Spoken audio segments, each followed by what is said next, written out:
the self-government agreement is mandated by Chapter 24 of the final agreement. And Chapter 24 has a section called devolution, and it basically says that the government of Yukon and the Yukon First Nations may negotiate the dividing and sharing of responsibility in regards to a number of programs. And the program heads would be education, health and social services, justice, and economic development. But the way that 24, and it's actually 24.3 is worded, the language gives either party a veto as to whether or not that would actually happen. So it sets up a theoretical possibility, but it leaves it up to the parties to determine at their own discretion whether that would actually happen.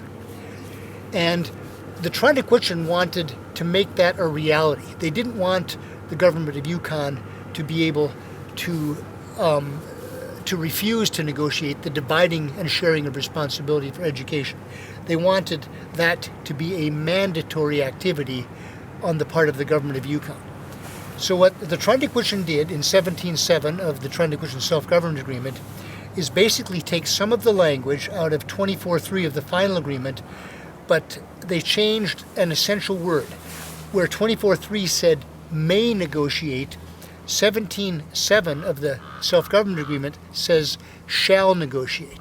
So that was the achievement in 17.7. We basically took the language, cut the language right out of 24.3 of the final agreement that pertained to education, pasted it into 17.7, but we changed the may to a shall. So the way that 17.7 operates is that, on notice from the Trindequitchin that we want to negotiate the dividing and sharing of responsibility for education, the government of Yukon was obligated to do so.